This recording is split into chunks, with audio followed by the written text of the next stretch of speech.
oftentimes in those midlife relationships too, it's not about a lack of love. It's about that flatmate situation, you Yeah. know? A big welcome to the Redefining Midlife podcast. I'm your host, Jo Clark, and thank you so much for joining me here today. Now, today we are actually diving into a topic that many women feel in midlife, but they don't always speak out loud. And that is how connection in a long-term relationship can shift, fade, or get buried under years of responsibility, caring for others, and simply getting through life. So I'm sure right now a lot of you are nodding away. And to explore this honestly, I'm joined by psychotherapist and author Niki Grennell. Now, Niki is someone who brings a rare mix of professional depth and real life experience. She spent her early years as a Kentucky tour manager, which we'll be talking about, and running cafes before shifting into psychotherapy and completing a master's that led her into 15 years of clinical practice.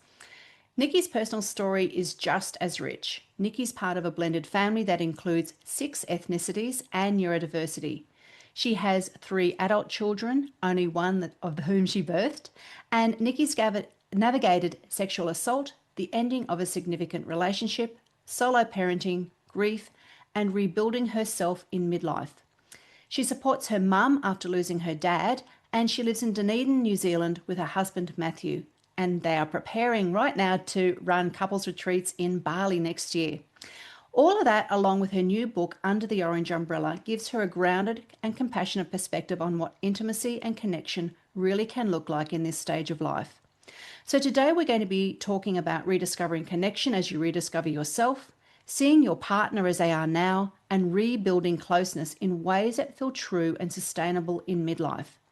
And I want to say this gently before we begin, though. This isn't a conversation about staying in a relationship that feels unsafe or unkind. Mm. Some women choose to leave a relationship in midlife, and that choice is valid and often very courageous. This conversation is going to be all about clarity, compassion, and choosing what supports your well-being and your personal circumstances. So let's dive in and welcome Niki to the podcast. Hi, Joe. So lovely to have you here with us today. So Thank Niki, you. can you just take us a little bit from your journey from Kentucky tours and cafes to psychotherapies is quite a shift and jump. So what were those key moments? Tell us about your Kentucky time and what that meant for you. And for people who may live overseas as well, they may not know what Kentucky tours are. So dive Okay, in. I think absolutely. So Kentucky tours were 18, or still are actually, but in my time were tours for 18 to 35-year-olds, where 50 people would jump on a bus and travel around different parts of the world. For me, I was based in New Zealand. That was where I was a Kentucky tour manager. I did that probably for about 8 years, full time, and then when I became pregnant with my son, I moved away from it a bit, although they did call me in to do one tour when I was a waddly pregnant woman waddling down the aisle of the bus. Oh, that would have been interesting. Yeah, it wasn't actually for a Kentucky tour as such. It was for an educational tour for some American students. But yeah, Uh-huh. so that's how I got into it. And it is interesting that you say that they're different things, because part of being a Kentucky tour manager is the idea that you've got 50 people, all from different places in the world, all with different backgrounds, different wants and needs, different abilities to manage the world. And my job really was to get them through that, having a good time. Yeah, I well, will having say though, been on a Kentucky tour myself, there's lots of good times to be had when you were, 25 and exploring the world. yeah, it's interesting because I often say to people that I don't drink now, and I often say to people that everyone gets a certain amount of alcohol in their lifetime, and I drank most of it during that Kentucky period. I'd be surprised if you got through unscathed at all. Yeah, yeah, And so yeah. from there you went on to cafes, and then what was the point for you then to go, oh, I want a completely different shift of career? Well, I think that one of the things about me was that my friends and family always came to me for. I was one of those people, everyone's got one of those Yeah. friends where people come to them to talk through their stuff, talk through their hard things. And I also experienced some pretty hard things myself in my younger years and made some choices that weren't so crash hot. Hmm. And so I did some therapy myself. I went and was in therapy for a period of time to work through some of those things and realized that actually it was a space that really fitted well for me to be a psychotherapist. Um, the cafes thing, again, it's a similar kind of thing of having to read the people as they come through the door and kind of working out what they need. Yeah, so it was my own journey, getting through my own difficult spaces. Not that that was the end of difficult spaces, but getting through some difficult spaces for myself, and then realizing that actually I wanted to be able to have the skills, not just the natural bent towards caring for and looking after other people in that space, but actually having the theory and the training behind me.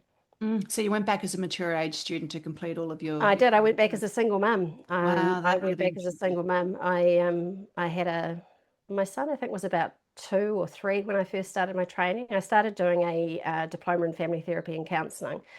And then my daughter, who came to me through family, I didn't birth her, she came to me through family. She rocked up in my world, and I was studying part time, managing a cafe, and she came to me as a brand new baby. So I stopped doing the training, family therapy and counselling, and was a full time mum for a period of time, single mum to both my son and my daughter. And then when I'd finished, when she was in a space where she was able to be in daycare sometimes, etc., kindy more than daycare, Mhm. I went back and started doing my master's part time. Wow. I just love talking to women to find out their stories because there's just the richness that happens in Yeah, women's yeah. life that you would have no idea from the outside. And you just dig a little deeper, and there's the stories And are there just it quite, is. yeah, it's quite Yeah, yeah, extraordinary. So yeah, yeah. you mentioned a blended family, neurodiversity, different cultures, loss, your own experience of sexual assault, and a relationship ending. Are you comfortable with sharing some of those parts of your story to help give us an idea of how that has helped you in the work that you are doing today as well? Yeah, yeah, absolutely. And I'm just aware for some people it might feel a little bit tricky, some of the content. So just mindful of that. Mhm. Yeah, yeah. I was raped when I was 20 by a number of people in a rugby team, rugby league actually. Oh, And so that was a really obviously difficult space for me. I think it still impacts in some ways. I've done a lot of work in that space. I'm knocking on 60, I'll be 60 in March. And so it's a long time ago, but there are moments where it still appears as kind of the way I frame it is it jumps out and bites me in the ass. So, mm, mostly I'm fine, but sometimes it's still there. I've done a lot of work in that space. Yeah. And mm. that was the thing that pushed me towards my own therapy and then moving towards working with other people in that space. And a lot of the people I work with have experienced that. Yeah, Yeah. oh, that's a hideous thing for any person to have gone through. So, love and hugs for you, because yeah, Thank I you can very much. imagine It's a that would long time be. ago now. Yeah, but as you said, it'd be something that would from out of the blue might just trigger and Yeah, yeah. yeah. And how has that helped you then in understanding other other people and the way their motives or just their coping mechanisms? Well, I think the thing is that, I think the statistic is 1 in 4 women Mm, and 1 in 7 men. And so in my work, it allows me to really understand what it's like. And my experience is not everybody's experience. And um, and I don't try and put that on top of other people's experience. And I'm very good in my work about keeping my stuff being mine and not kind of jumping into theirs. But it does give me an understanding, I think, an understanding of just some of the things that can come out and bite you, just some mm, of the difficulties, the feelings, the overwhelm, what's safe, what's not safe, all of those things. And yeah. so that's been really useful with my work. And it is interesting because I wouldn't wish that on anybody. And of course, I don't wish it on myself. And yet, there has been some really useful things that have come from that part of my life. Yeah, Some yeah. lessons learned, obviously, and just the ways of dealing with different things must help you in other aspects of your life. So talk about the not so much the the difficulties and the trauma that comes from a sexual assault like that, but the different cultures, loss, all of those things, the neurodiversity. How do all of those things, again, impact you, impact your life, and impact the work that you are doing Yeah. with people and with couples? Yeah, well, I think that I've, as I said, well, as you've said, we've got multiple ethnicities in our family. So I had my son, then my daughter came to me through the family, and she is my daughter. And then Matthew, my husband, he had left a relationship, divorced, and his son and my son were at school together. And that's how we met each other. Uh, and we had 3 years where I was sitting in my lounge. I was sharing a house with other people. I was sitting in my lounge doing my master's. Matthew would come and sit in the lounge and he'd be like, "So, what are you doing with your life?" And we were just sharing childcare. We weren't kind of doing anything else. He was doing a degree in writing. Mhm. And I was like, "Oh, this man is so annoying." And I would say to my friends, "I'm never going to meet anyone unless they run through our lounge because all I do is study and look after kids." And then 3 years later, I looked up and I was like, "He's been sitting in my lounge for 3 years." You manifested this man out of Yeah, yeah. But the difficulty in that space is, you're blending children. Mm, Children don't necessarily want another person in their parents' life. It's difficult. It's a yeah. struggle. And so we've had an interesting and sometimes difficult road in that space, all of us. We're at a place now where we have 3 children but they belong to other people as well. That's the interesting thing.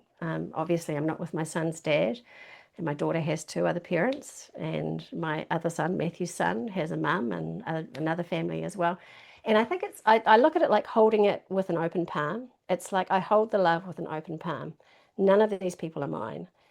I don't have control over them. I don't own them. And I can love them, and I do love them, but they're within their rights to be with and to love other people as well. It's not like this, it's like this. And I Mm. think that's the way that I've got through all of those difficult things. Yeah. Yes. Yeah. Yeah. Certainly a very rich life experience that you've got for you. And neurodiversity, where does that fit in as well? Or just about everywhere. Um, it's interesting because, it does run in families. Yes. And so we have a couple of children who are diagnosed ADHD. My husband, Matthew, he has ASD, so Mhm. autism spectrum. And I'm just waiting for my ADHD assessment that's coming up over the next wee while. So, we're all there. Yeah, yeah, that's so interesting. And so you're quite confident that you're going to come through and be identified with ADHD? I'd lay money on it. I'm not looking for it as such, Yeah. It's not like I'm kind of framing the world in that direction. Mm. But I'm pretty confident that as Yeah. I look back on my life and my behaviors, and it's so funny. I mean, I'm a psychotherapist. You would think I would have worked it out before now, but it's only Oh, over the last 6 months, and Nikki, I've I've gone, had oh, doctors, yeah, doctors of psychology on, and the same thing. They've been late diagnosed, and it's only now getting through and learning more about it. I suppose is connecting the dots, and it's going to, I suppose help you connect even more dots when you get something coming through to yeah. Well, confirm it's or useful. I mean, not. it's very useful as a parent to understand it. Mm. If you're Mhm. pushing somebody to do something, and they're feeling overwhelmed, pushing is not going to work. You No. know, and it's really interesting being in a marriage, and back to the couple thing, Matthew ASD. And so he's very, detailed and clinical and like needs to know and understand all the bits before it happens.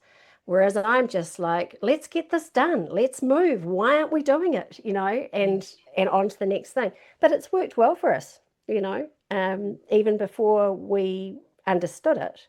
It's worked well for us. It has caused tension also, but we've created some pretty wonderful things by having that detailed rabbit hole Yeah, person and the um, is it okay to swear? you can swear. Thanks. And that rip shit and bust person, you know, which is me. So we've got a lot of stuff done by having our pairing. Yeah, Yes. and it hasn't always been easy. Yeah, I'm Yeah, sure it yeah, hasn't. And I yeah, think yeah. you start to work out, no doubt, a bit of a rhythm with knowing what people's strengths and weaknesses are within, if there's neurodiversities within your partner's life. Yeah, yeah, and my and I mean, with my history of sexual assault too, there's some Mm, PTSD floating around there for me. It's pick a diagnosis that lives in the house, and again, I mean, it's not about grabbing hold of that as a badge, as an identity, but it's useful to understand each other and to yeah, understand the little absolutely. quirks and the difficulties. Yeah, So yeah, yeah, totally yeah. get that. So let's talk about your new book. Your new book is called Under the Orange Umbrella: How to Love in a Fucked Up World. well, I could have said effed up world, but we did give the green light to some swearing. We But did. what does that orange umbrella symbolize for you when it comes to love in midlife?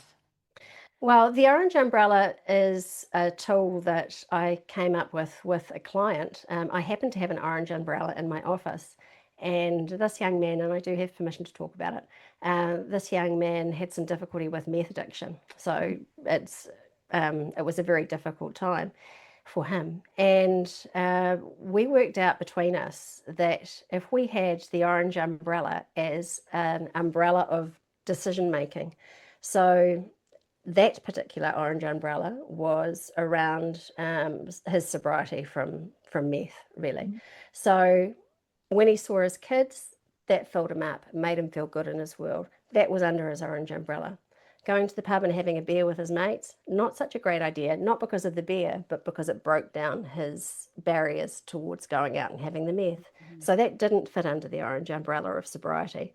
So for him, it was the umbrella of sobriety. If it fits under the umbrella, I do it. And if it doesn't fit under the umbrella, it's just rain. So that became, and I can show you, I've actually got it tattooed. I don't know if you can see that there, Yeah, yeah, tattooed yeah. on my wrist. It's a reminder, and it can be used for many, many things. And in relationship, it's what's going to help this relationship thrive.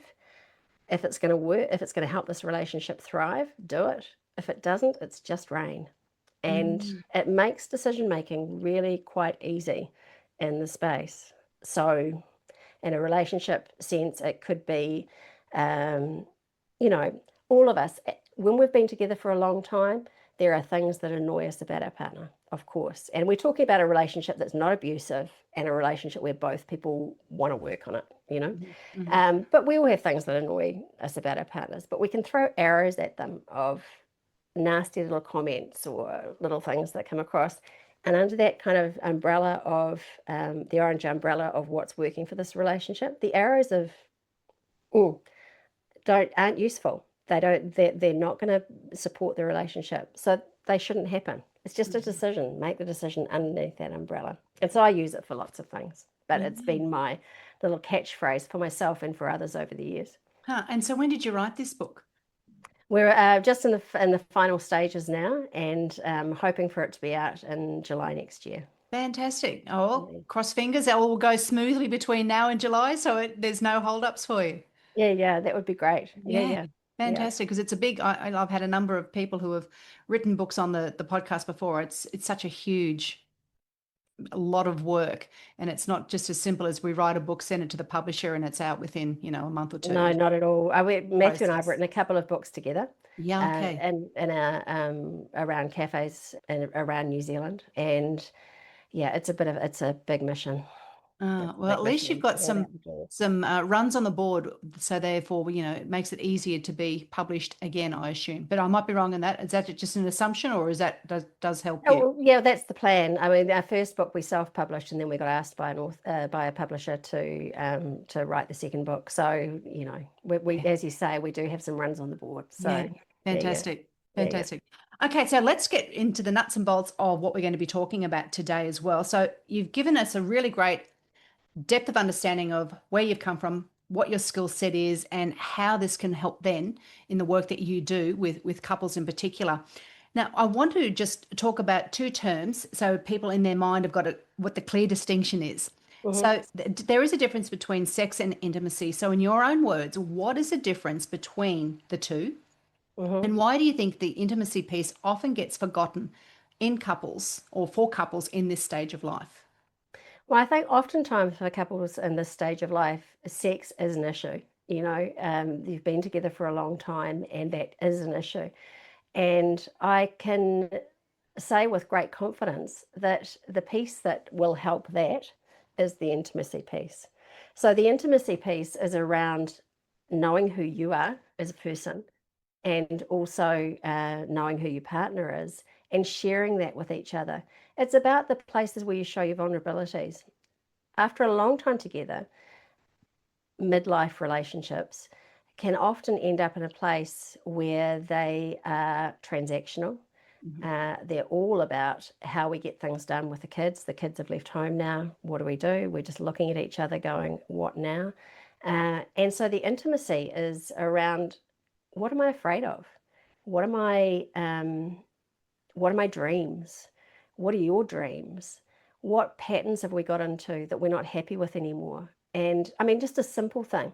And again, trigger warning, but going back to my own sexual assault, Matthew knows all about that. If we're watching a movie and there's something that might make me feel a bit ick in the space, he'll just look over at me and say, "You're right," and I'm like, good, I'm fine, I'm fine. Other times I might not be.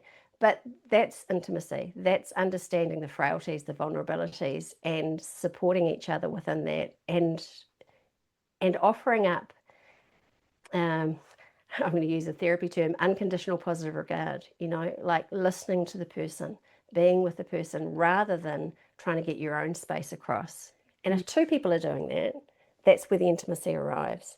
And Yeah. then when you can do that, then you can have the conversation about sex. And I mean, people have varying degrees of need and want in the sex space.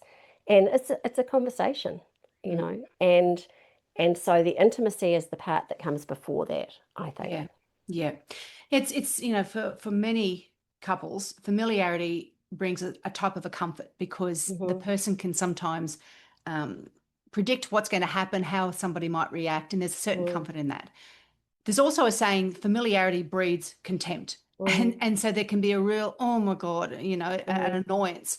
Or it can be for many couples, and which I sort of mentioned that a little bit before, that the length of time that you're with somebody, a person may not become like more of the sexual partner, the loving partner, but more like a Mm-hmm. housemate.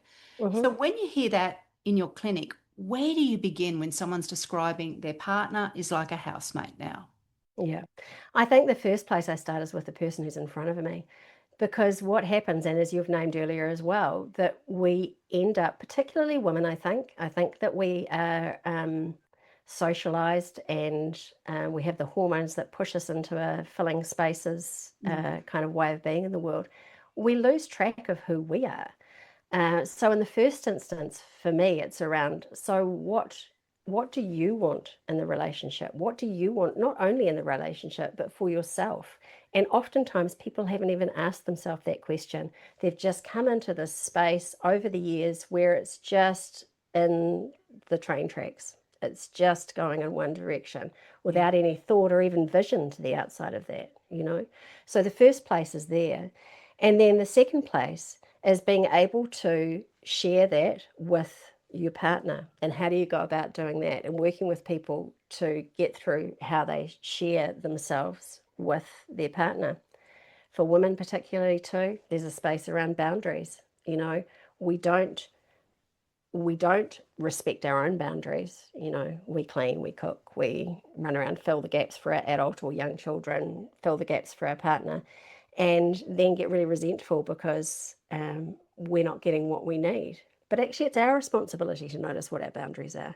It's our responsibility to kind of go, actually, no, you can't come over today. I've got other stuff that I'm doing with adult children. Or if you're going to yell, you need to go and yell at the bridge, and come back when you're ready to just have a normal conversation. But you put those boundaries in. Yeah. Yeah, gotcha.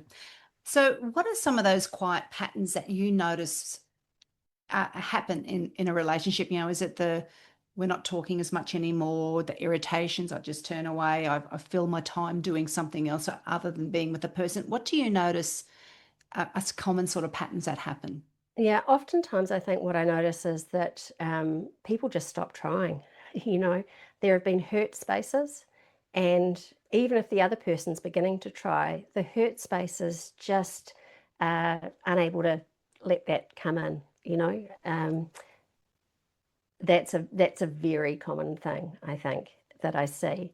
The other thing I see is just I always say it's about the coffee cup and the dishwasher. Well, but it's not actually about the coffee cup. You can be in a relationship and it drives you nuts because your partner always puts the coffee cup on the counter rather than putting it in the dishwasher. But it's not actually about the coffee cup.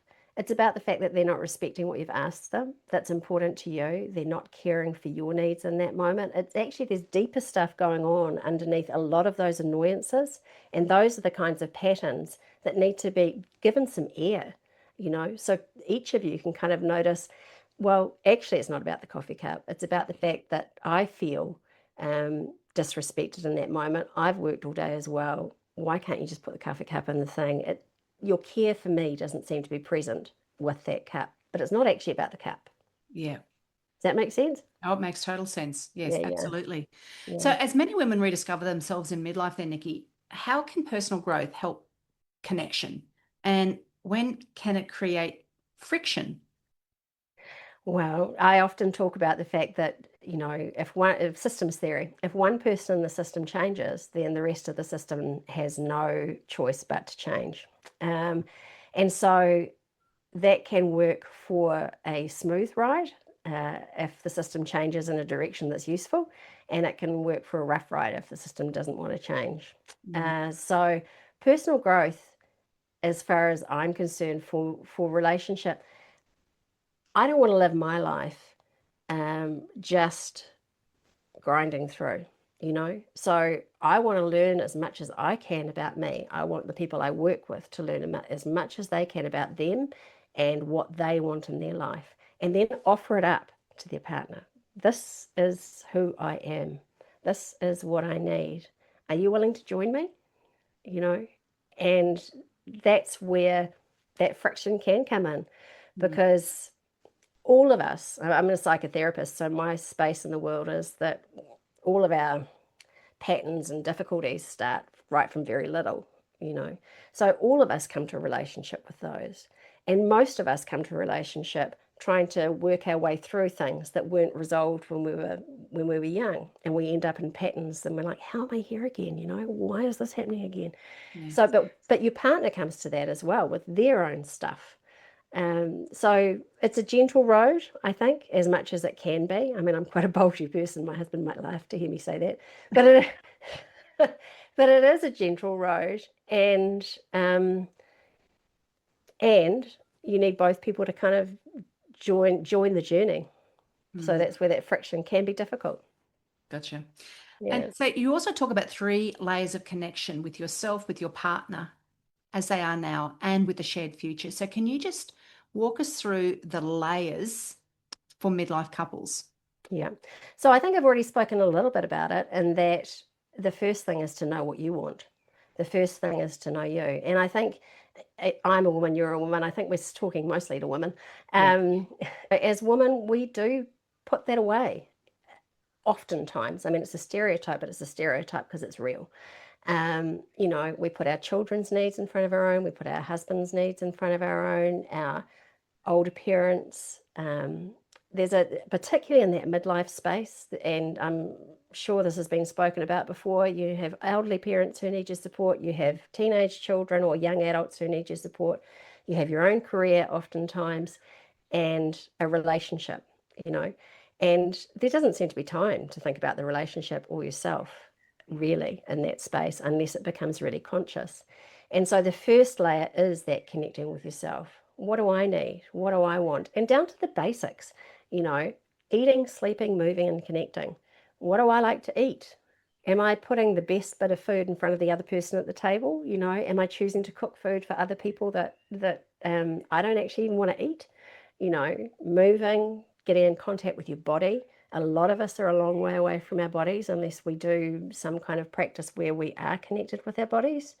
So we find ourselves in spaces where we're using food or alcohol or whatever else to just soothe it all down. But we can't think when we're in that space. We actually need to be conscious, connecting with our friends, and having conversations in those spaces. Um, and sleep is really important too. A lot of the individual space is around focusing on those basics. So there's that, but then there's also the next part, and I often think about it like the perfect day. And we can't have the perfect day. We have lives, we have parents, we have children, we have everybody. But what would I actually like the perfect day to look like given the parameters of my life? For me, I like spending time with my dog, love my dog. I like an ice bath. I like eating good food, whatever those things may be. And I've created my work life where I'm working in the mornings and I don't work in the afternoons. I'm quite happy jumping into my jammies at 2 o'clock if I don't have to go anywhere. That works for me. So thinking about that perfect day as an individual, and then finding the spaces where you can find those things or the essence of those things. It's not necessary. Life is life. It's not going to be straightforward, but finding the essence of those things. So maybe it is that, like for me, I like to have an ice bath, but there are often times when there's no ice in the house, So I might just go and splash my face with really cold water, and that gives me at the essence of that feeling. I know that's a really basic thing to talk about, but I think But that they're the foundations. yeah, it is the foundations. Yeah. It really is the foundations. So there's the layer of the individual with the perfect day, and in an ideal world, in a couple, the other person will also think about what their perfect day would look like, what they want, what they need, what they're missing out on. The world and the way that we've grown in it hasn't served men particularly well either. The patriarchy is awful for women, but it's also not so crash hot for men. There are roles that they have to be in that they may not want to be in either. So for men to be able to find friendships, to find what they would like to do with their lives rather than just necessarily, and again I'm chucking back into stereotypes, and rather than just being strong and providey and all of those kinds of things, and for each person, and again I'm talking about heteronormative relationships as well, so this is kind of for everybody, but for each person to get themselves individually clocked into what they need and want, and then to bring that together as a couple and see where the joining spaces are and get excited about where the joining spaces are, and allow that not all the spaces will be joining, and that we can go off on our own journeys in some spaces, and then finding where we're going to go in the future together. Gotcha. Those are my 3 layers. Good. And you work through when you're working with couples to that whole process. Yeah, For absolutely. listeners then to take themselves through the process that you just described, that would be really valuable. I think so. I've my experiences and the experience of my clients is that it's a really useful exercise to work your way through. Yes. Yeah. Because oftentimes in those midlife relationships too, it's not about a lack of love. It's about that flatmate situation, It's about just getting into old patterns or getting into patterns and not being able to see a way out of it. Yes. But there's such a shared history. And I mean, I'm not saying everybody should stay together. Obviously, I'm part of a blended family. So there's been relationships that have come and gone, and where there's abuse or where there's one person has completely checked out and has no interest in growing or keeping the relationship. Of course, there's that. But there are lots of relationships where people really have deep care for each other, big histories together. And to be able to find some excitement and some direction together is a wonderful thing. Yeah. So let's just talk about that then, because you brought that up.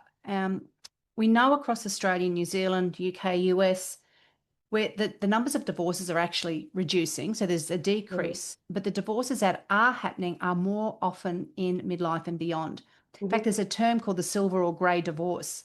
And the average woman now divorces in her mid-40s, and in places like New Zealand and in the US, there is a growing share of separations that are happening after the age of 50. Yeah. Many of those separations are initiated by women. So midlife is a time when a lot of women are quietly questioning whether they want to stay, to work on things, or to leave. And I want to name something early for our listeners, and you did mention that before. Some women are in relationships that feel very unhappy or even unsafe. And so I don't want the conversation that we're having today to sound like you're having to stay and fix it. So how do you hold that tension in your own work then, honoring the possibility of repair and then the possibility of leaving? Well, I think that, couples work is often about working out how to separate. It's not only about working out how to stay together. So it's about that is named and part of the conversation at the beginning of that work.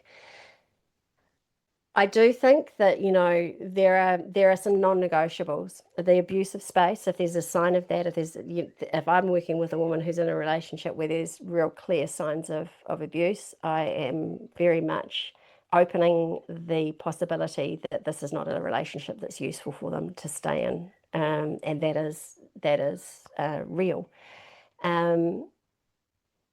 For I've just lost my train of thought.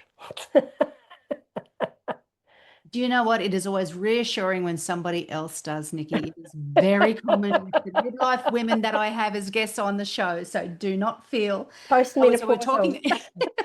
So we were talking about the possibility of repair and then the possibility of leaving. So how you hold both of those. Yeah, well, I mean, as I said, abuse is not a space where I encourage anyone to stay. And also, I'm not the queen of the world. It's not my job to decide whether somebody should stay in a relationship or not.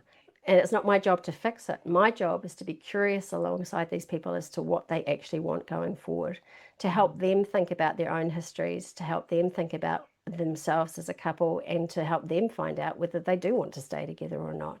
It's, yeah, not queen of the world. It's not my job to tell people what to do, but Yeah. it is my job to help them understand their own process and their own feelings around that. Okay. So if a woman just comes to you and she Mhm. doesn't come with her partner, I don't know if I want to stay in this relationship. What are some of the first reflections that you guide her through then? I ask about the relationship. What, for what reason do you want to leave? So it is about finding out the how come. Mm. And if it is that space where you don't feel like you've got your own life within the relationship, you're bored within the relationship, but you're framing your partner as a loving partner who is just not doing it for you anymore, and you feel like it's just a grind, then I do go straight to that space of, well, what do you want? Because, and what do you need? Because oftentimes women haven't thought about it at all. You Yeah. know, what do you want it to look like?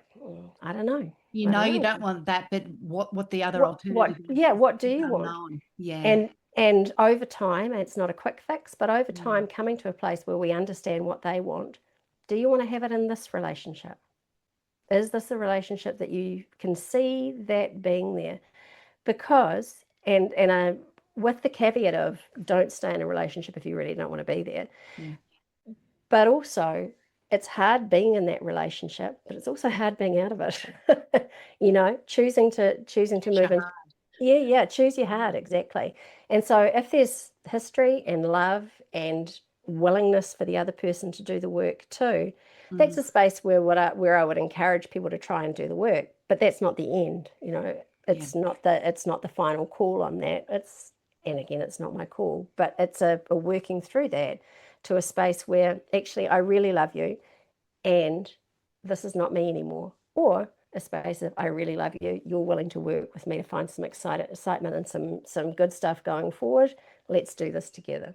Yeah. Great. Yeah. But it starts with me. Starts with not me as the psychotherapist, but me as the woman. The woman. Hmm. What do I actually want? Mm. And And taking the time. that's it. So many women are at that point where I'm not sure what I want, but this isn't it. So what it's Yeah. going to be. So if a woman who's listening has already either decided to leave or has been left, Mm-hmm. what would you say to her about the grief, or on the opposite, the relief it might be, Yeah, yeah. depending on the situation, and that identity shift that can come with separation in this stage of life? I think it's both. I think it's grief and relief because we're not all just one thing. There will be things that will be missing from that relationship, and there will be things that we just are so glad to have in the rearview mirror. So working with women in that space again, it is around being with the grief, Mm. talking it through, being with what's lost, because it's not just even if the relationship's one you don't want to be in, you had a shared future planned. You have shared people, his family is still my family. How do I do that? There are Yes. so many things to navigate through that space. And the relief is exciting and looking forward and creating what's my perfect day now? It's me. What's my perfect day now? You know? Yeah, yeah. Lots to think about for people. So how do you to support couples who are trying to work things out when one partner's really leaning in Mhm. and the other person is just, yeah, okay, we'll give it a shot, but they're really not putting their best foot forward and they don't know if they want to be there at all. So how do you, I mean, obviously you don't try to convince somebody that they must stay or must go. No. How do you navigate that when someone's, there's one partner that's absolutely eager and the other one's just not quite? It's useful to kind of understand what's going on for the person who's not eager, to understand the how come, and to be able to talk about that in the space, because the lack of eagerness may be that they've just checked out of the relationship and they have no interest in going forward, and that needs to be named. I mean, you don't want to waste money coming and seeing somebody like me if you're actually not, Mm-hmm. you have no intention of Yeah. staying in. But equally, there may be spaces where they are feeling hurt, they are holding the old hurts, they are feeling the unseen of themselves, that they don't feel seen. And oftentimes too, in a therapy space, it's they can feel ganged up on if there's, particularly if it's the man who feels like that they're not engaged in it, they can feel ganged up on. So Makes it's about sense. building relationship and Mm. being curious. Mm. Yeah, yeah. And how about for the woman who's not going to go to see somebody like yourself? Mm-hmm. There might be women who are listening and saying, "Oh, my partner wouldn't do therapy at all, doesn't want to talk about feelings, what's going on." Are there ways that you can start shifting that relationship from one side without taking full responsibility for the whole thing? Yeah, yeah. Well, again, it comes from, I feel like I'm saying the same thing a It lot of is times just in a, over, but it and does sometimes come. it needs to be in a different way. So the Yeah, same sort yeah. of, No, I'm fine with it. It's just yeah, interesting. I noticed that that's where I go, yeah, is that, again, it's that systems theory. What do I want? What do I need? I'm going to have what I want and need. I'm going to put the boundaries in for the spaces that I don't. For example, he doesn't want to engage. It's the he. Sorry, dudes, if anyone's listening. um, he doesn't want to go out for dinner. He doesn't want to sit and talk about my feelings. He doesn't want to do those things. And so then it becomes about the boundaries. It's like, this is not going to be sustainable for me in the long term. If you want to be in this relationship with me, then you're going to have to join me in some of this stuff. If you're not going to, that's your call. I'm not saying you have to, but this is what I need. And putting in those boundaries rather than just accepting what comes our way. But mm, we need to know what we want first. yeah, yeah. Yeah. And what if somebody, after doing all of that, and they're Yeah. still going, yeah, no, I'm sorry. We're not at crisis point Hmm. yet, but we are definitely drifting. And without, because they can't be responsible for what the other person is going to be doing. No. So you've worked on yourself, you've worked at your perfect day. You'll put your boundaries in place. What's just, one other little step that someone can take because that they are wanting to remain in this relationship, but not the way that it is. I know. Yeah. Have you got like a menu of things that, try this, try this, try this? Because some Well, people, one of the things is thinking about the fact that we all have different parts, and be able to be able to speak to the part rather than speaking to the whole person. I mean, oftentimes in those spaces, it's like, oh, he doesn't want to talk to me. There's a part of him that doesn't want to talk to you. There's another part that actually wants to stay in that relationship. So talking to that part, it's like, so you don't want to talk about all of these things. Part of you doesn't want to talk about all of these things, but there's a part of you that does want to stay in this relationship. So what's that part want? What's that Mhm. part going to do?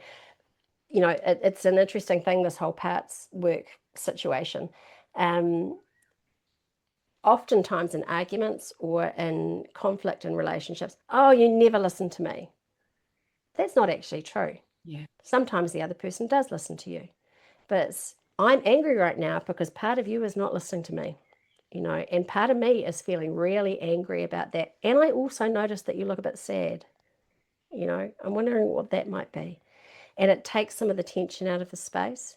Another thing is too is working alongside each other to find some fun, because it's really difficult to, if it's always like, okay, so I'm working on myself, I want us to work on each other to work on our relationship. You don't seem so interested in that, but I want to talk about it. I want to talk about it. I want to talk about it. I want to talk about it. Mm. It's finding some spaces where there's some fun. But I think you're right. It's not just the one person's responsibility. And if the other person's not buying in, there's not a lot you can do. And that's when you need to make some choices, Yeah. you Yeah. know, Yeah. and they're not easy. Mm. Mm. They're not easy. But you are not responsible for the emotional well being of the other person. They are responsible for their emotional well being. You can work to build them up, they can work to build you up. But if they're not going to engage, what can you do? Yes. Yes. And so have you found that your relationship with your husband has changed with the work that you're doing? Massively. I have a friend who's like, I could not be in your relationship. You guys talk about way too much stuff. And and we do talk about a lot of stuff.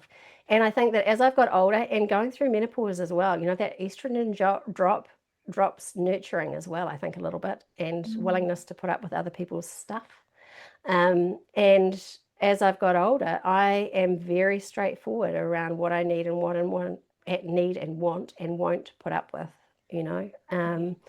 And poor Matthew, sometimes that might feel like a brick over the head, but I'd rather be honest. And he's the same. Mm. He's the same. And so that has changed. I mean, he works in the same space as well, so we are quite tiresome sometimes. And I mean, when you just said that, it occurred to me it must come as a shock for some men because all of a sudden their wives do change. They're not willing to put up with what before was something that was just an everyday occurrence, and they'd be Yeah, going, "What the hell? Where's this come from?"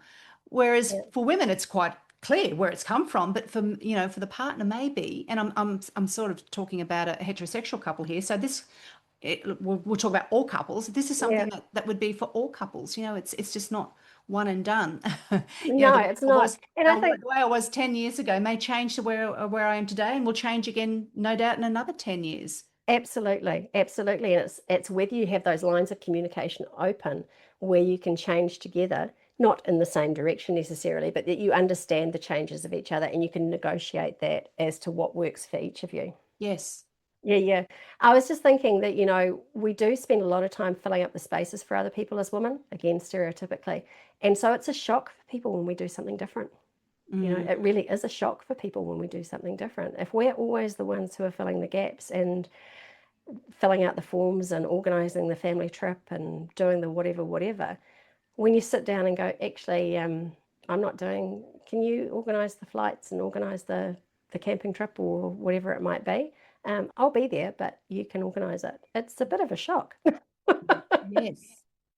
Yeah, it is. Mm, And again, when major transitions happen, when there's grief that suddenly might fall upon a family, or there's mm. children leave home, or you leave work, they hold big changes and shifts in dynamics. So, what do you say for a couple who are looking at some of these major transitions? For some, it might be nice and spaced out, but for others, it can be a lot of things happening at once. Mm. How do you cope with all of that as a couple? With a great big dollop of compassion for yourself and Mm. for each other. We've recently gone through over the last 3 years, my dad passed away with Alzheimer's, and Matthew and I were a big support for mum and dad through that time, as were my siblings, but we were Johnny on the spot. And it's hard work. It was hard Yeah. work. We were traveling 3 hours each way to be with them oftentimes, and it takes a toll on a relationship. Sometimes we didn't speak very nicely to each other.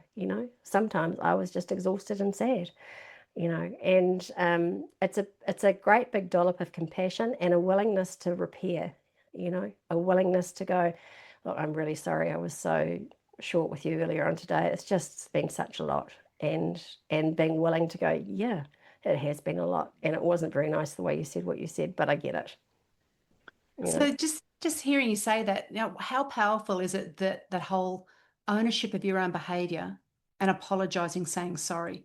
It's hard, oh, it's bloody hard, especially if you're not in a good place emotionally, yeah, to do that sometimes, isn't it? And that, yeah. yeah, you can It just, is, and but it's interesting to me that you say that, because I think that we've worked our way to a space where it's the only way that we can do it, yeah, yeah. because I have to be responsible for my feelings Oh, for and sure. my actions, and he has to be responsible for his. And if you can hold that place of compassion for each other, and again, to be clear, we do have yelling matches on the odd occasion. Perfection, as I say, perfection not required, learning Yeah, and growth yeah. compulsory. It's like, but if you can hold that compassion as your 80/20, and always work towards the repair within a relatively short time frame, then there's nothing that's being held on to. Those resentments don't build. You don't end up in that space of feeling like, oh, here he goes again, man, because you've already talked it out. You've Yeah. worked it out. Yes. Yeah. Yeah. So Yeah. for the woman who might be listening on her morning walk then, or who feels a little bit lonely in her relationship, not sure what to do next, Mhm. what would you most want her to hear from you today? That she can make the change for herself. She doesn't have to wait for him to change. She doesn't have to wait for the world to change. She can make that change for herself, and it starts with her. And that's both in a nurturing and compassionate way, but also in being responsible for your own boundaries. That being responsible for your own boundaries is really important, I think, Mm. because it's all well and good being growly that nobody helped you with the dishes. But if you get up and do all the dishes, then and don't ask anybody to help and don't expect anybody to help, then of course they're going to sit down and do diddly squat unless they're saints and angels. There's no requirement on them to do that. So it's around creating, holding your own boundaries, and working out what you need, and then the rest will follow. Hmm. Yeah. Mm. Well, I hope someone who is listening has taken that on board and it's, giving them some sort of comfort to hear those words, Nikki. Yeah. So just to wrap up questions that we've got now, what are you most looking forward to in the next year, the next 2 years? I'm most looking for next year. We're going to Bali, so I am quite excited about that. We're running a retreat in Bali for couples in July next year, so yeah, I'm very much looking forward to that. Fantastic. Well, Yeah. have you done that before? We've spent a lot of time in Bali, and we've done a lot of work with couples and with men and women individually, but this is the first time we're doing Taken. a retreat kind of thing in Yeah. that space. So yeah, Fantastic. Well, that's good quite luck with that. exciting. Thank you Yeah. so much. Yeah, Yeah, yeah. no, that'll be wonderful. And also, you're heading towards 60, which is next year. Yeah, yeah, Was it March. March that you said? March. What are you most enjoying about this stage of life, this second half of life? I think it's knowing who I am and being willing to withstand the disapproval or the judgment of others in a way that's kind of like, well, you do you. I'm not perfect, and I don't have any illusions that I am, but I am just me. I often say to people about be your best banana. So if I'm a banana, and I hope this isn't too long, but if I'm a banana and I see apples out in the world and I think everyone likes the apples, so I squash myself down into an apple shape, I put on apple perfume, I get a little bit of red paint and paint myself into be an apple. I go out into the world and I kind of look like an apple, but I'm not a very good apple. And I get out there and people don't like apples either. Some people don't like apples. So the idea is to just be your best banana for me. And that's the thing that I'm kind of enjoying at this age and stage in my world is I am me, not perfect. I'm kind. I've got a lot of good stuff going on as well, and people will either accept that or not. And it's a relief to be in that space, I think. Yeah, yeah, Yeah. yeah. No, that's a great analogy that you've got there, or a metaphor. So tell me, what do you hope 80-year-old Nikki will say about current day Nikki? That she was beautiful. I think that we go through life, I've gone through life being 20 and going, oh, I'm fat and I'm this and I'm that Mm. and I whatever. And and then when I get to 30, I'm like, gosh, I wish I looked like I did when I was 20. And so it goes on. So I think that I would like 80-year-old Nikki to look back at 60-year-old Nikki and go, she was beautiful. She loved people. Um, she was kind. She tried really hard. And she was a bit bolshy, and I like that. Well, I hope that 80-year-old Nikki gets a chance to say that and then some more, because I'm sure she'll Yeah, have plenty more to add in yeah. 20 years' time as well with the life that you're leading right now. Thank you so much, Nikki, for coming on today and sharing your wisdom, your expertise in this area, because it's certainly one that we haven't covered on any depth or in any depth at all on the podcast before. So this is a really great conversation to have. And for people who want to dive in more into your work, is there anywhere that you would like to send them? They could go to toby.life. We call ourselves the art of being you. So Toby, Taoby .life, Life. And they can learn a bit more about what we're doing next. Yeah. Yeah, Fantastic. And I'll make sure that all those links and things that you give me are in the show notes so people can go to the show notes and click directly from there as well. lovely. Thank you. All right. Have a wonderful day, Nikki, and thank you so much for joining us today. Thank you so much for having me. Cheers. Thanks so much for listening. If you enjoyed today's episode, please rate, follow, and share it with another incredible midlife woman. And join me next week as we keep creating an amazing second half of life.